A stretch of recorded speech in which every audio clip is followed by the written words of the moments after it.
Join us at Glossy's Beauty and Wellness Summit from November 11th through 13th in Napa, California. Influential beauty and wellness leaders will meet to discuss strategies and pain points, discover innovative tech, and ultimately make valuable business connections through one-on-ones and casual networking. For a limited time, we're offering $200 off with promo code GBS24, no spaces. Again, that's GBS24 with no spaces. Go to glossy.co/beauty summit for more information and to secure your pass today. Join us September 12th in New York City as Digiday, Modern Retail, and Glossy bring together brand and agency leaders to connect as industry experts from Colgate, PepsiCo, and more dive into the rise of retail media and how it's begun to mature, providing an exclusive deep dive into the best practices and winning strategies. For a limited time, we're offering $100 off with promo code RETAILMEDIA, no spaces. Again, that's RETAILMEDIA with no spaces. Learn more and register today at digiday.com/retailmedia.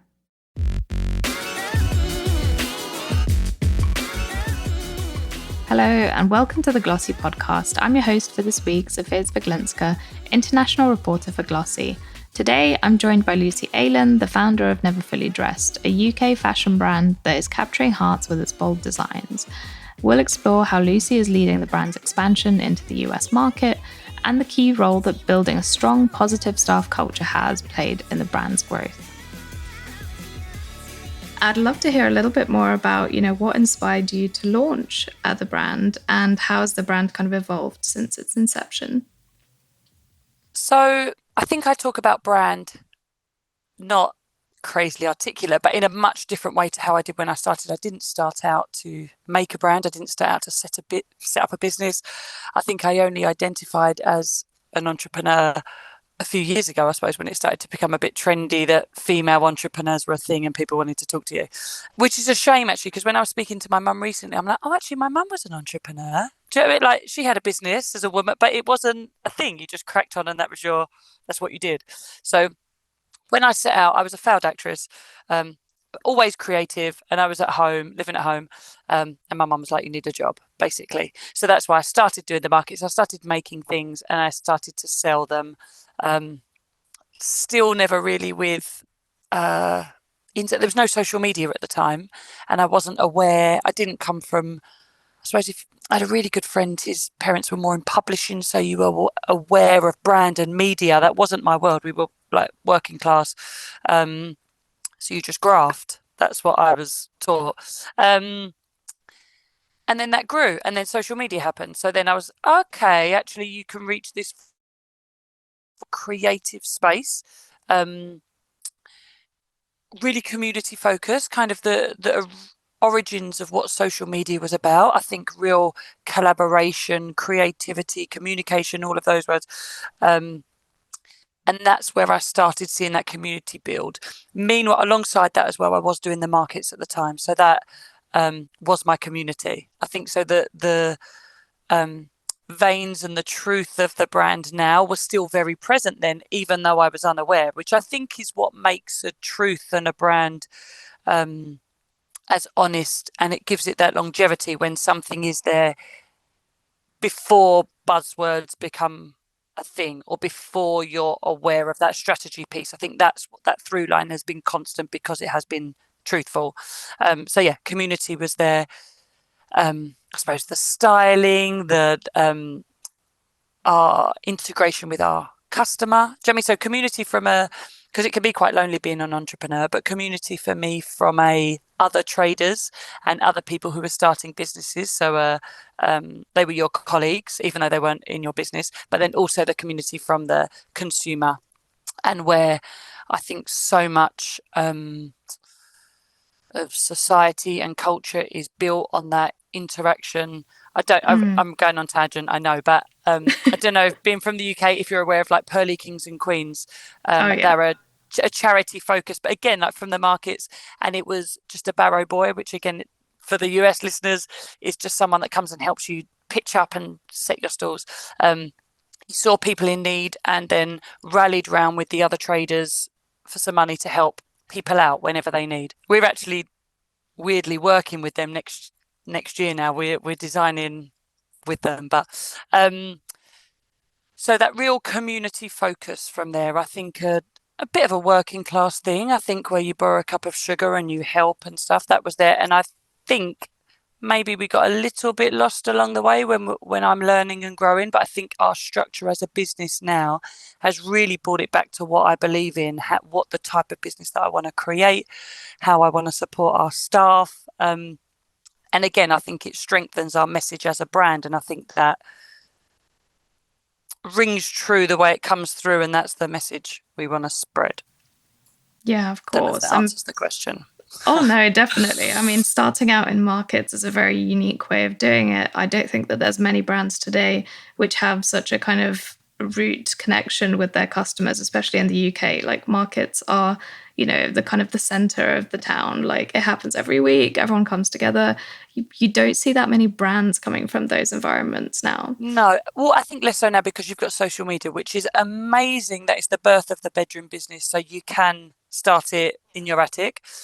But equally, I say this, but you do have that interaction and you do have a communication with them, but it's on a DM that you're a little bit removed. Do you know what I mean? It's a bit that keyboard warrior thing. You can be someone else.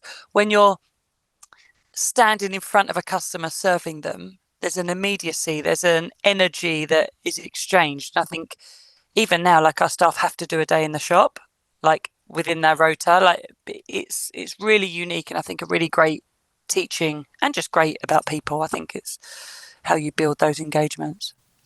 Yeah, definitely. So how long were you doing that for, and kind of when did you transition to getting your first proper kind of store or like online marketplace?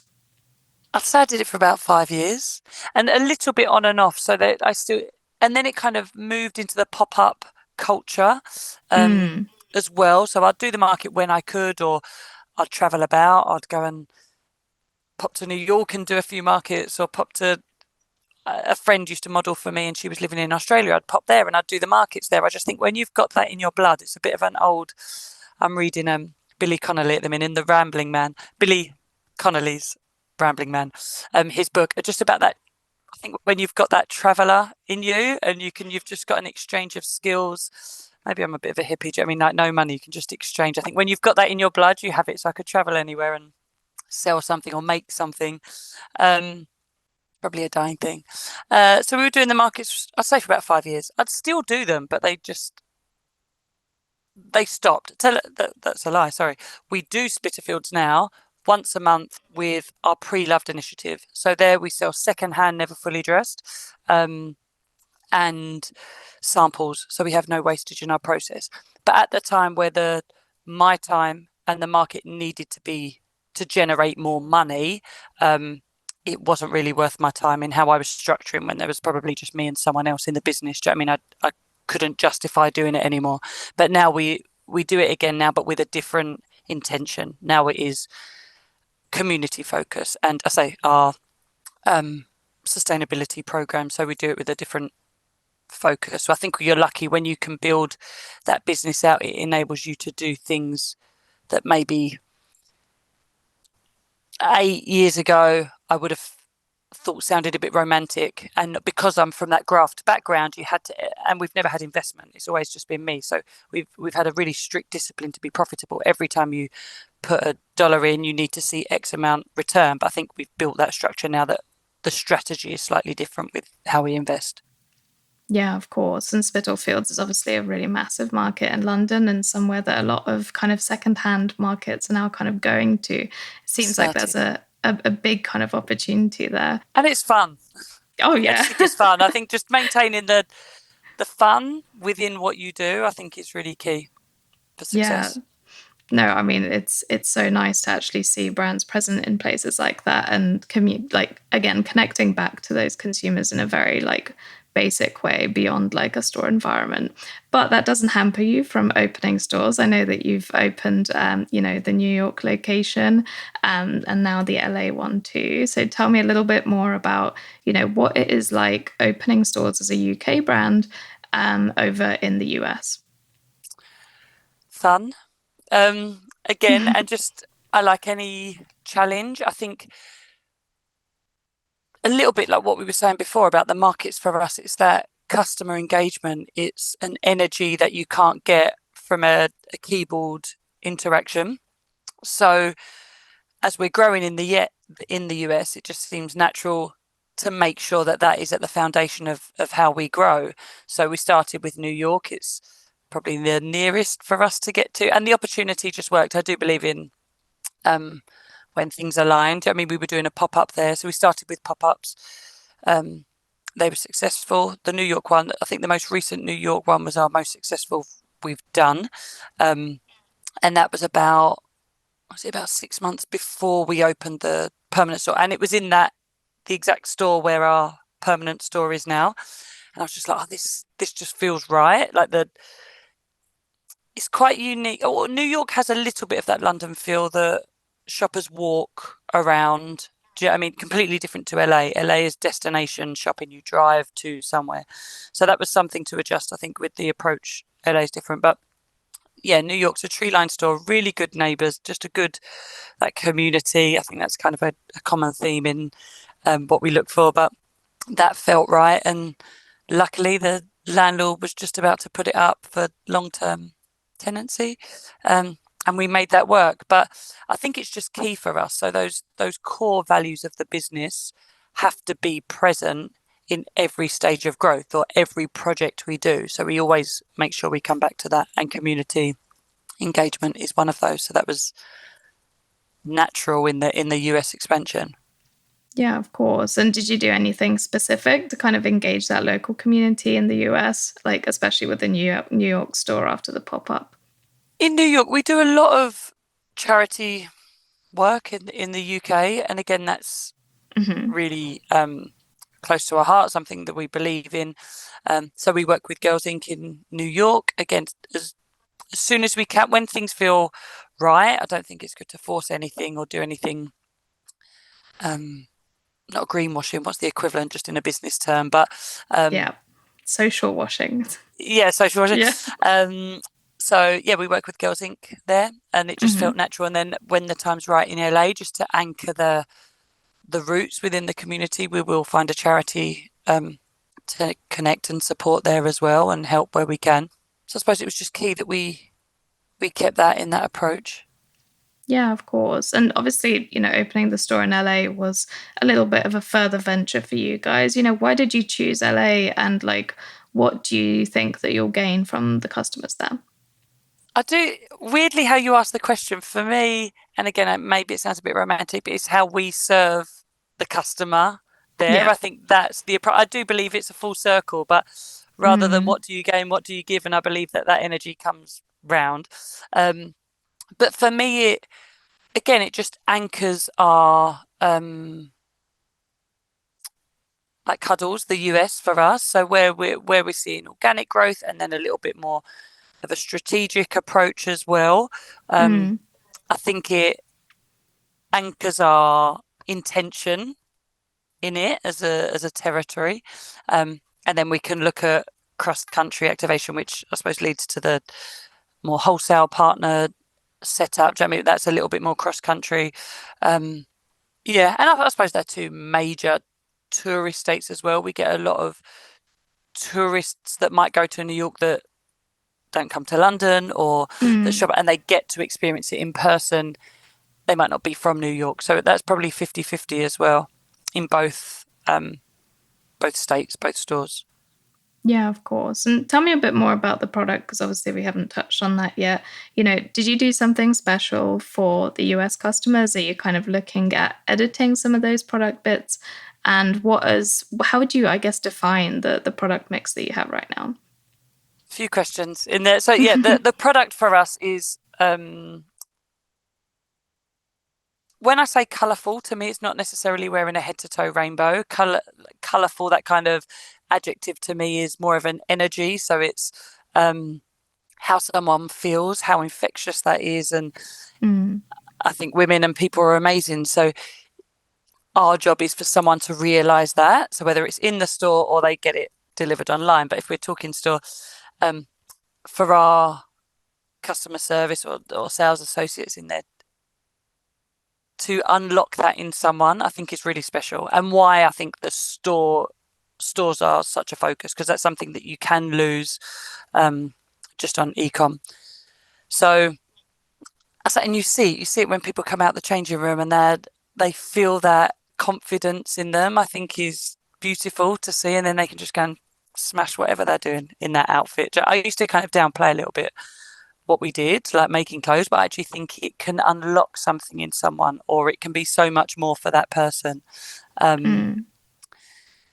I think it's great. I say you have that. I suppose the size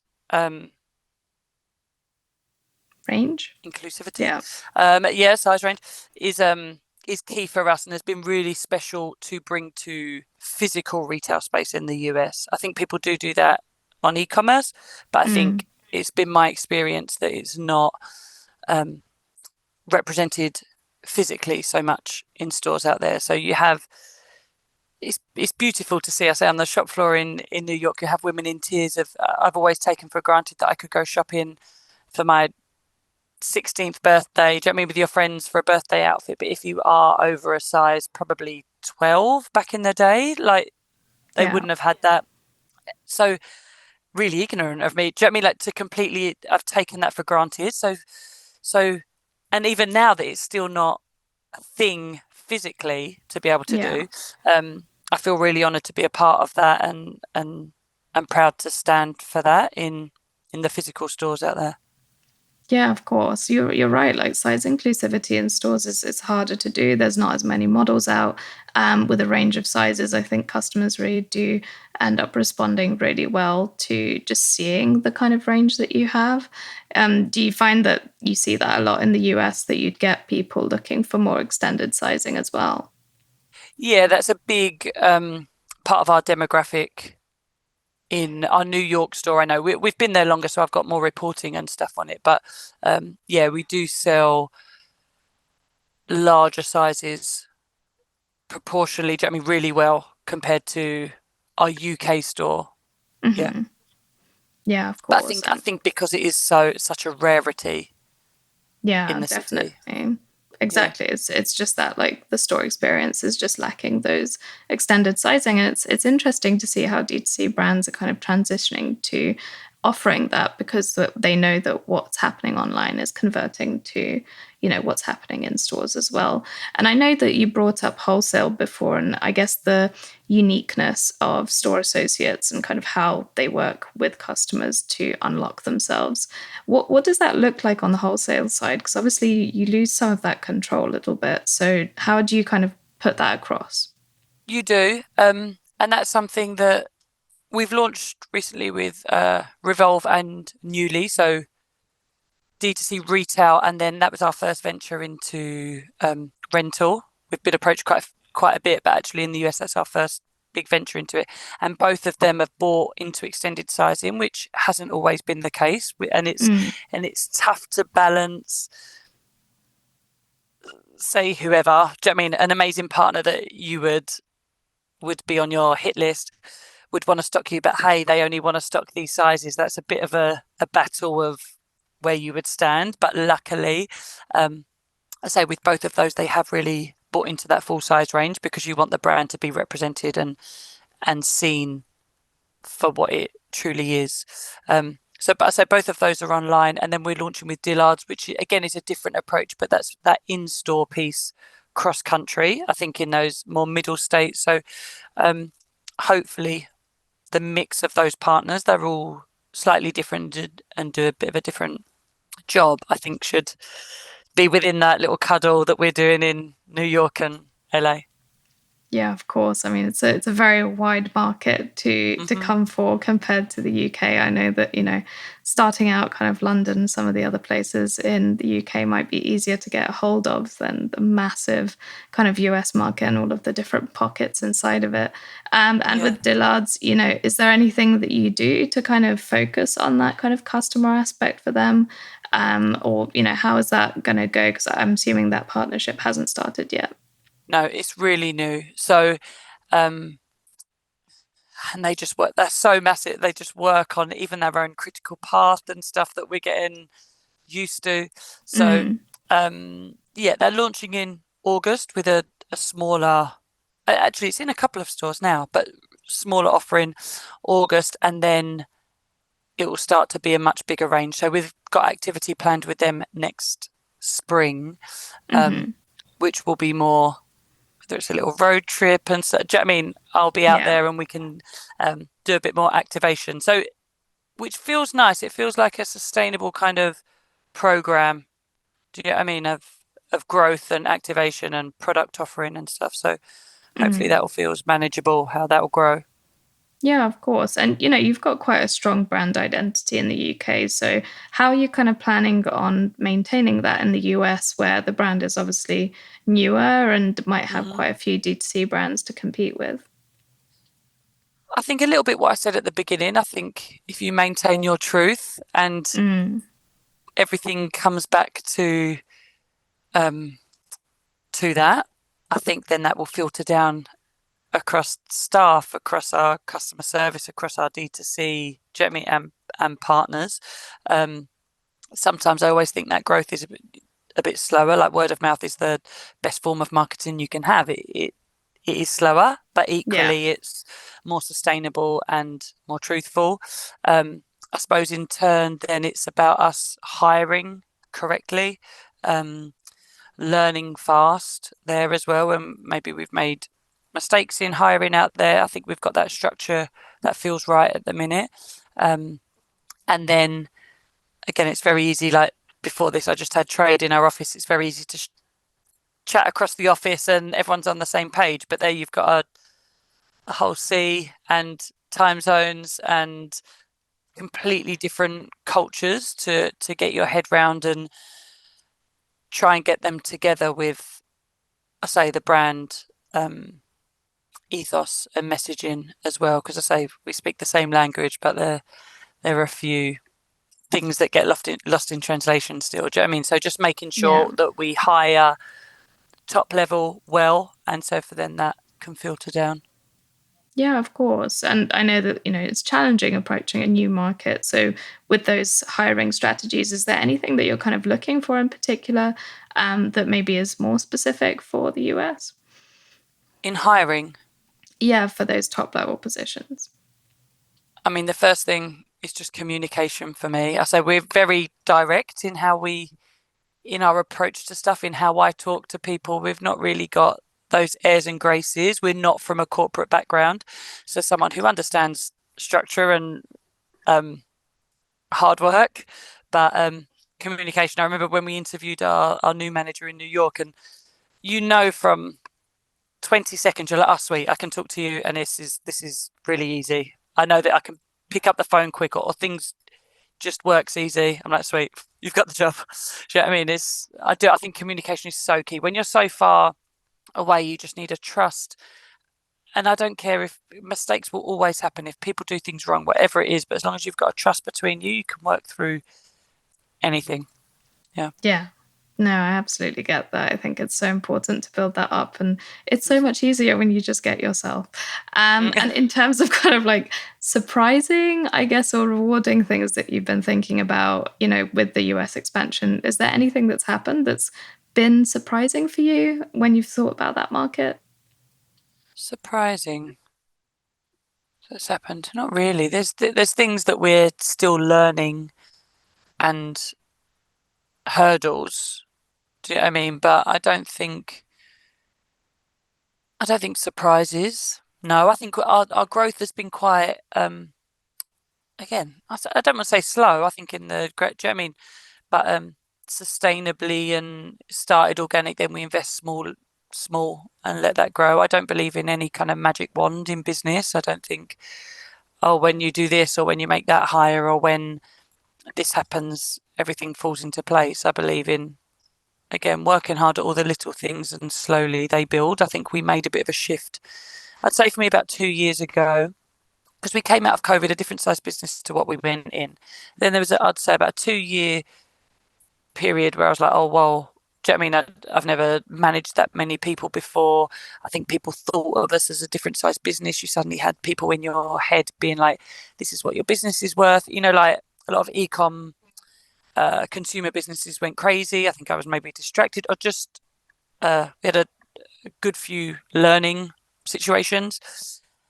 Coming out of that, kind of resetting what I want to create as a business, what success looks like for me as a person, for me as an employee, for us as a brand, and then resetting those foundations. So I actually think we're in a really good place. We've had a couple of years of that growing. So you're then not fussed by whether it is a small surprise or something. Nothing throws you. We've taken any spikes out of the business, and you all learn to really work well as a team and keep that agility as you scale. That's a tricky thing, I suppose, as you scale to, you want to be not an SME anymore. Do you know what I mean? Like, you want to scale to keep that boutiquiness or whatever. Do you know what I mean? I want to carve our own way as an employer, so we can support the working parent, or you can do this, or you can help while having corporate structure, or we can grow at this scale. Do you know what I mean? So yeah, our foundation feels right, I think, to learn and work together to work through any surprises that might come. Yeah, I completely get that. And I know that when we had the Glossy dinner, there was some things that we spoke about, how much you're retaining some of the staff that you're working with. There's a lot of people that have been with the brand for a really long time, and you talked about supporting them. So what is it exactly that you do, and why do you think that that's important for an apparel brand to kind of support its workers like that? I've been learning even more recently. I think when people come to us from more of a corporate setup,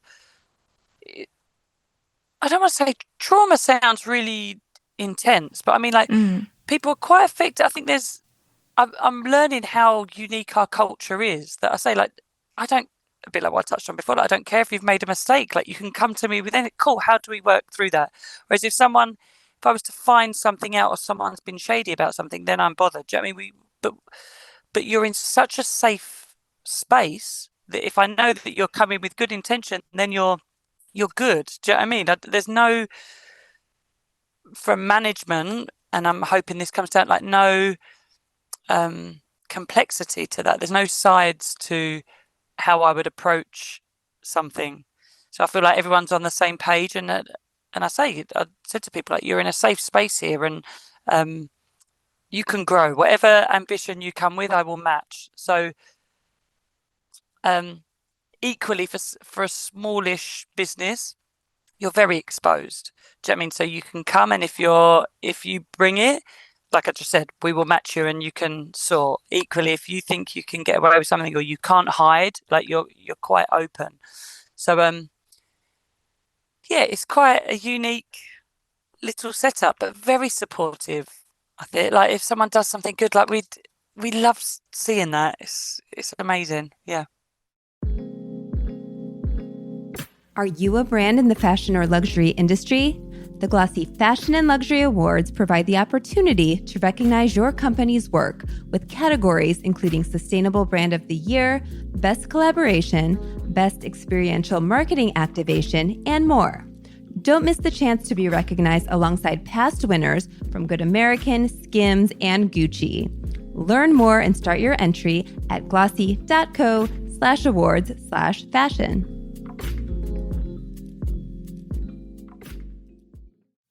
Brilliant. And yeah, what kind of like programs, I guess, or awards do you have for those employees that do well? And you mentioned obviously the kind of parent support as well. Like, again, that is something that in corporate structures, like, you don't see as much nowadays.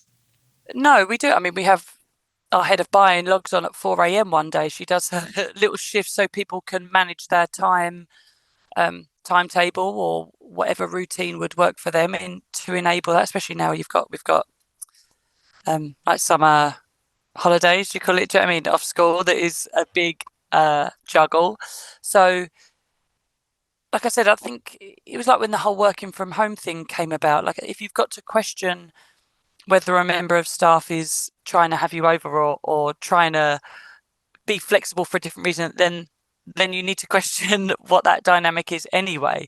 But if you fully support and trust that member of staff, if someone needed to work from home for forever or really good or whatever it is, you've got that trust that gets done. So I think it comes back to that. But as long as you've got that trust there, you can support anything really. But I mean, other ways, we've recently started a personal development program. So anything that people want to develop in themselves. Someone was saying in management today, like public speaking, like anything that you want to develop. I think I've noticed in myself as well, I suppose in that 2-year period, when work is your life, you've not really got much to bring to the table anyway. You're quite boring in what you bring. But I've started to do a few other courses or things that I've always been passionate about that maybe before you're like, oh, I've not got time. That makes you so much more of a colourful person to bring to the table when you are at work. You have to really protect that personal development. So I'm saying that for me, and then also within all of my staff as well. So because you find it niggles if someone's got a passion or something they want to do. If you to say no, you can't do that, or it doesn't work at that time, or they shun it because they think they need to focus on something else, it will always be there. It will always niggle. Do you know what I mean? So it will just come about in 6 months or 2 years or whenever it was. So I think you're best off scratching the itch and seeing how you can make things work. I say you want someone to be the best version of themselves to come to work anyway. Yeah, of course. And what about kind of store employees? Because I know that, hiring younger employees has been a bit of a challenge for some brands. Is that something that you found? And is it easier or harder in the US or the UK? I don't think there's a difference between the two territories, to be honest. I actually think we're in quite a good place at the minute, with the younger employee. But I know cross industry and just the whole employment sector, it's not just within fashion. Maybe there's more tendencies that the more of a creative environment, creative industries, are tougher maybe for that retention piece within younger staff. But I do think it's industry, like cross industry. I hear on other podcasts or people in other sectors and businesses. I think it's tough when it might be the first job since COVID, or it might be, employment now is such a different space to when even I was younger, let alone maybe if you're 20, your parent might be 45. So very much so to what their experience of employment. So I think it's, even for me now, getting used to that when something is the truth, because it is present across a whole generation, you can't deny that because it is what it is. But when it's so different, you're trying to learn how that employee, how things might be working for them. So yeah, it's a tough one to articulate, I think, but I know that retention piece there is hard. I think there's a different expectation of what the workplace should be. I think resilience is a dying trait or a diminishing trait in people for all senses of the word. Like I was talking to, like even marriages or whatever it is. I think it's very easy because you've got access to everything and everyone. It's very easy to see what else is out there, or easy to try something, or definitely it's easy to believe in the good part of anything that someone might show on social media. Do you know what I mean? So you're quite the grass is always greener. Maybe I do think social has fueled that mindset, and you want a quick win, a quick promotion, a quick qualification, whatever. Do you know what I mean? Without going back to what I've said, that truth. And I've been doing this for 15 years, and I'm like, oh, okay, the last couple of years I've been seeing that come through now. Do you know what I mean? I think that respect of time doesn't feel present.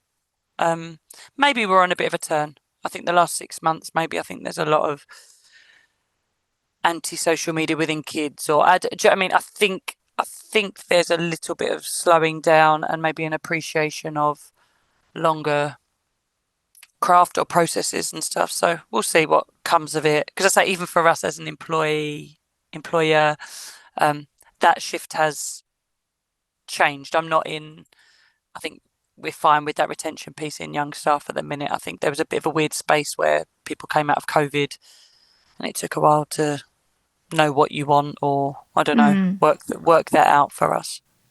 Yeah, of course. I mean, it takes time. It was such a different period for brands and for employees as well.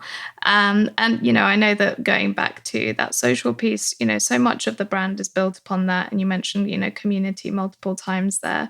So how do you connect with your community on social now? And, how do you expect that will be growing, I guess, or changing in the future?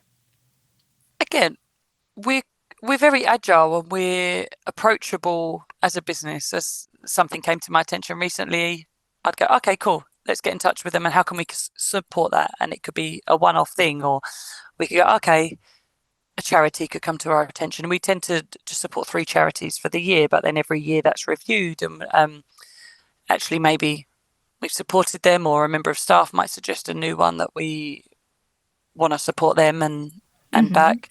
I've forgotten what the question was. It was about the role of social media and community. The role of social media, and which the I'm not future. talking about at all, am I?